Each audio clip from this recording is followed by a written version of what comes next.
বর্ধমানের বড়বাজারে বিধ্বংসী আগুন, ইলেকট্রিক ট্রান্সফরমারে আগুনে পুড়ে ছাই পাশে থাকা একাধিক দোকান।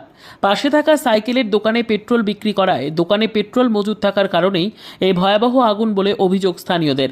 বৃহস্পতিবার দুপুরে আগুনের লেলিহান শিখায় তীব্র আতঙ্ক ছড়ালো বর্ধমান শহরের বড়বাজারে। মহিলা কলেজের সামনে একটি সাইকেলের দোকান থেকে আচমকায় আগুন ছড়িয়ে পড়ে। স্থানীয়দের প্রাথমিক অনুমান দোকানে মজুদ পেট্রোল থেকে আগুনের সূত্রপাত। মুহূর্তের মধ্যে আগুন গ্রাস করে ফেলে পাশের বিদ্যুতের ট্রান্সফরমার এবং তারপর ছড়িয়ে পড়ে সারি ধরে থাকা একাধিক দোকানে, যার মধ্যে ছিল ফাস্টফুডের দোকানও। আগুনের তীব্রতা এতটাই ছিল যে দ্রুত এলাকা ঢেকে যায় ঘন ধোঁয়ায়। উত্তেজনা ছড়ায় গোটা বড়বাজার এলাকায়। স্থানীয় সূত্রে জানা গেছে অন্তত 4টি দোকান সম্পূর্ণ ভস্মীভূত হয়েছে। আগুনে ক্ষতিগ্রস্ত হয়েছে রাস্তার ধারে থাকা একটি বড় গাছও। খবর পেয়ে ঘটনাস্থলে পৌঁছয় দমকলের একটি ইঞ্জিন। আগুন নিয়ন্ত্রণে আনার কাজ শুরু হয়। পাশাপাশি বর্ধমান থানার পুলিশ পৌঁছে পরিস্থিতি নিয়ন্ত্রণে আনে এবং যান চলাচল সাময়িকভাবে বন্ধ করে দেয় উত্তর ফটকের দিক থেকে রানীগঞ্জ বাজারগামী বিসি রোড। আগুনের উৎস এবং ক্ষয়ক্ষতির পরিমাণ জানতে তদন্ত শুরু হয়েছে। উল্লেখ্য, ঘটনাস্থলে দমকলের একটি ইঞ্জিন পৌঁছলে পরে আরও একটি ইঞ্জিন আসে। ঘটনাস্থলে আসেন বর্ধমান দক্ষিণের বিধায়ক খোকন দাস।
সেই